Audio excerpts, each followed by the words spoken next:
साल है 1405। Central Asia का लुटेरा तैमूर, जिसने इतिहास की सबसे बड़ी सल्तनतों में से एक तैमूरी सल्तनत की स्थापना की थी, उसकी मृत्यु हो चुकी थी। और उसके पीछे एक विशाल सल्तनत थी जो आज के तुर्की से लेकर आज के पाकिस्तान तक फैली हुई थी। लेकिन तैमूर के मृत्यु के बाद उसकी सल्तनत एकजुट नहीं रह सका। उसके बेटे और पोतों ने सल्तनत को आपस में बांट लिया, जिससे अंदरूनी झगड़े शुरू हो गए। और अगले 120 वर्षों तक तैमूर के वंशज सल्तनत के विभिन्न हिस्सों पर शासन करते रहे और वे अक्सर आपस में लड़ते रहते थे। तैमूर के बेटों में से एक शाहरुख मिर्जा तैमूरी सल्तनत के एक बड़े हिस्से पर शासन करता था। अपने शासनकाल के दौरान शाहरुख मिर्जा अपने चचेरे भाइयों को हराकर सल्तनत को एक बार फिर से एकजुट किया, लेकिन उसके पूरा जीवन उसे अपने रिश्तेदारों की बगावत का सामना करना पड़ा। 1447 में सुल्तान शाहरुख मिर्जा की मृत्यु हुई और उसकी मृत्यु के बाद तैमूरी सल्तनत एक बार फिर बिखर गई। 1451 में तैमूर के बहुत सारे पोतों में से एक अबू सईद मिर्जा समरकंद का शासक बना। अबू सईद मिर्जा ने तैमूरी सल्तनत को फिर से एकजुट करने की कोशिश की, लेकिन 1469 में उसकी मृत्यु के बाद सल्तनत फिर से बिखर गया। सल्तनत उसके बेटों में बंट गया। अहमद मिर्जा समरकंद का अमीर बना, महमूद मिर्जा बदख्शन का अमीर बना, उलुग बेग द्वितीय काबुल का अमीर बना और उमर शेख मिर्जा फरगाना का अमीर बना।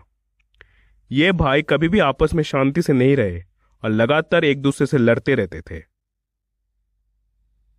इसी बीच 14 फरवरी 1483 को आज के उज्बेकिस्तान के अंदीजान में फरगाना का अमीर उमेर शेख मिर्जा और उसकी पत्नी कुडलुग निगार खानुम के घर जहीरुद्दीन मोहम्मद बाबर का जन्म हुआ।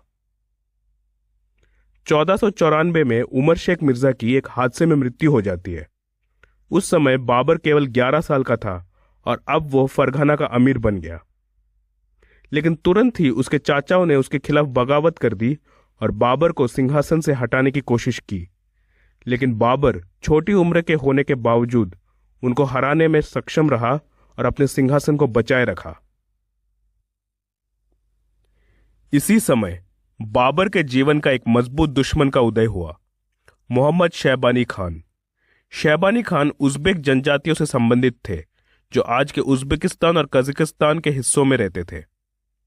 तैमूर की 1405 में मृत्यु के बाद उसके वंशजों के बीच के झगड़े ने बाहरी आक्रमणों के लिए अवसर पैदा किया। उज़्बेकों ने इस मौके का फायदा उठाकर तैमूरी सल्तनत के उत्तरी क्षेत्रों पर कब्जा कर लिया और 1428 में उज़्बेक सल्तनत की स्थापना की। आने वाले वर्षों में उज़्बेक शक्तिशाली बन गए, लेकिन 1471 के बाद वे छोटे छोटे गुटों में बंट गए। शैबानी खान ने इन जनजातियों को एकजुट किया।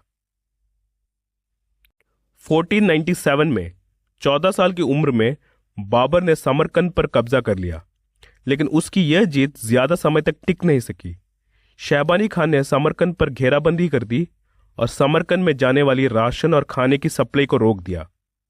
इस वजह से समरकंद में अकाल की स्थिति पैदा हो गई। बाबर के सैनिक उसे छोड़कर भागने लगे। इस दौरान बाबर को एक और बुरी खबर मिलती है। उसके गैर हाजिरी में बाबर के चाचाओं ने फरगाना पर कब्जा कर लिया था। अब मजबूर होकर बाबर ने समरकंद छोड़ दिया और फरगाना पर कब्जा करने के लिए निकल पड़ा, लेकिन इस बार वो फरगाना को जीत नहीं पाया और फिर जल्द ही समरकंद पर भी उसके एक चचेरे भाई का कब्जा हो गया। बाबर के पास अब कोई राज्य नहीं बचा था और वो मध्य एशिया में घूमता रहा, लेकिन जल्द ही बहुत सैनिक उससे जुड़ने लगे। कुछ सालों में बाबर ने एक सेना खड़ी की और 1501 में बाबर ने समरकंद पर फिर से हमला किया और उसे जीत लिया, लेकिन यह जीत भी थोड़े समय के लिए ही था। शैबानी खान ने उसे एक बार फिर हरा दिया और बाबर को इस बार जान बचाकर समरकंद से भागना पड़ा।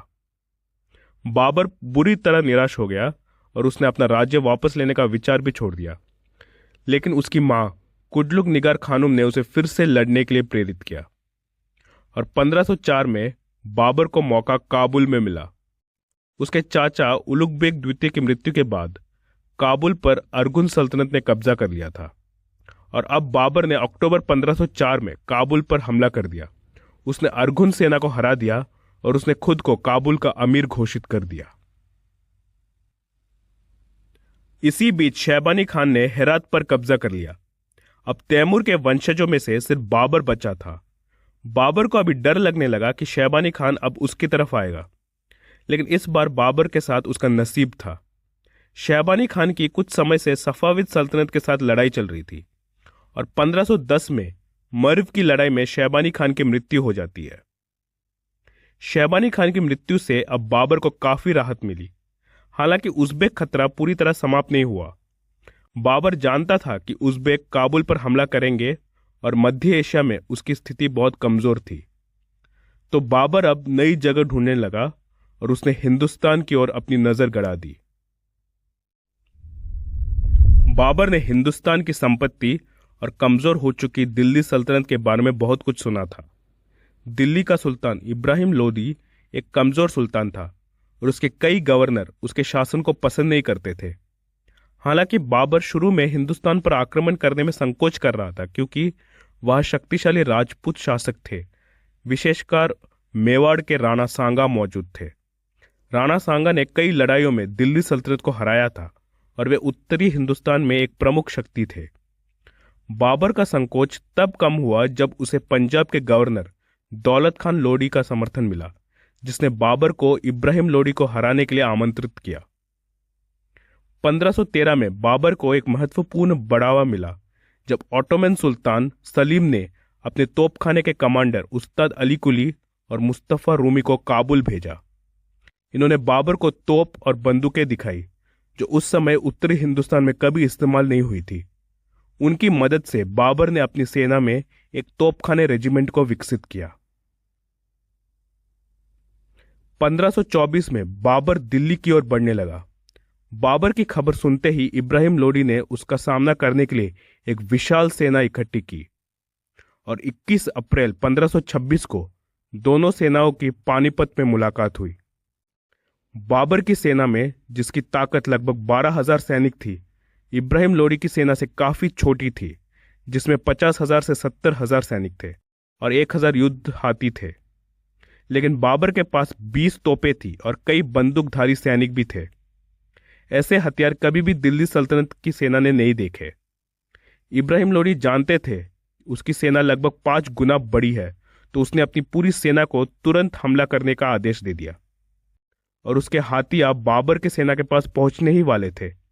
और फिर अब बाबर ने अपने तोपों को चलाने का आदेश दिया।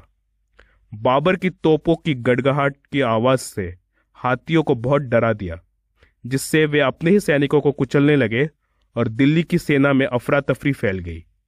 इस अफरा तफरी में बाबर ने अपने घुड़सवार सेना को हमला करने का आदेश दिया। दिल्ली सल्तनत के बहुत सैनिक मैदान में काट दिए गए और सुल्तान इब्राहिम लोदी खुद इस लड़ाई में मारा गया। अब बाबर ने उत्तरी हिंदुस्तान में मुगल सल्तनत की स्थापना की।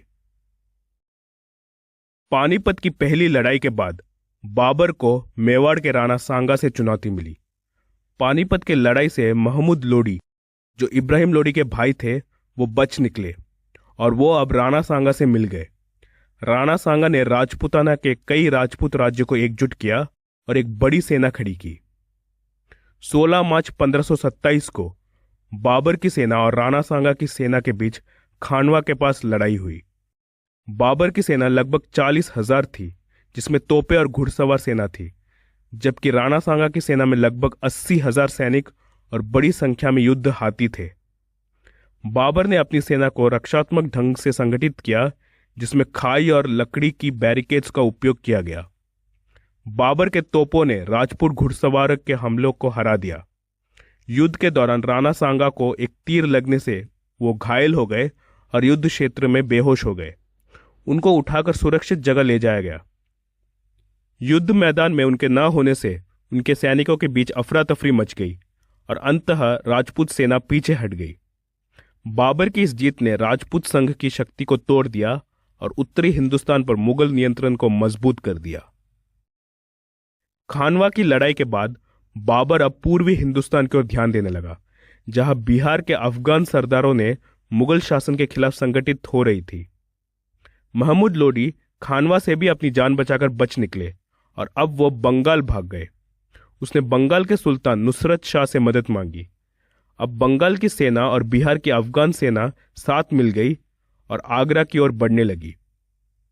बाबर ने भी जल्द अपनी सेना फिर से खड़ी की। 6 मई 1529 को दोनों सेनाओं के बीच घाघरा नदी के पास युद्ध हुआ और फिर से लड़ाई में वही कहानी। बाबर की सेना छोटी थी, लेकिन उसके पास तोपें और बंदूकें थी जो अफगान बंगाल सेना के पास नहीं थी। तोपों और घुड़सवार सेना की रणनीतियों ने अफगान बंगाल सेना को भारी नुकसान पहुंचाया। लड़ाई के दौरान महमूद लोदी की मृत्यु हो गई। बंगाल के सुल्तान नुसरत शाह और बिहार के अफगानों ने बाबर के साथ शांति समझौता कर लिया। इस लड़ाई की जीत के बाद बाबर की स्थिति और मजबूत हो गई और उत्तरी हिंदुस्तान में उसके खिलाफ किसी बड़े प्रतिरोध का अंत हो गया। उत्तरी हिंदुस्तान में मुगल सल्तनत की स्थापना से बाबर अब खुश था और वो अपनी सल्तनत को दक्षिण की ओर नहीं बढ़ाना चाहता था, क्योंकि उसको खबर मिली कि दक्षिण में एक विशाल शक्तिशाली साम्राज्य था, विजयनगर साम्राज्य, और तब उसके शासक थे कृष्णदेव राय। विजयनगर साम्राज्य के पास तब तोपें और बंदूकें थी, क्योंकि वो पुर्तगालियों से व्यापार करते थे। इस वजह से बाबर अब दक्षिण की ओर नहीं बढ़ा और वो उत्तरी हिंदुस्तान में ही खुश था। उत्तरी हिंदुस्तान में अपनी स्थिति मजबूत करने के बाद बाबर ने अपने शासन पर ध्यान केंद्रित किया। उसने आगरा को मुगल राजधानी के रूप में विकसित करने का काम शुरू किया। हालांकि उसका शासनकाल छोटा था।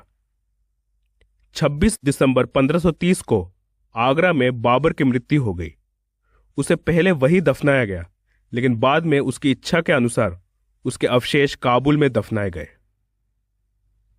बाबर का सबसे बड़ा बेटा हुमायूं 22 साल की उम्र में मुगल सल्तनत का अगला शासक बना। हुमायूं को शायद अपने पिता से एक बना हुआ सल्तनत मिला, लेकिन वो शुरुआत में एक अच्छा शासक नहीं था, क्योंकि अब मुगलों का बुरा वक्त आना बाकी था। मुगलों को जल्द ही पूर्व में बिहार से एक नए खतरे का सामना करना पड़ेगा, जो मुगल सल्तनत को खत्म कर देगा।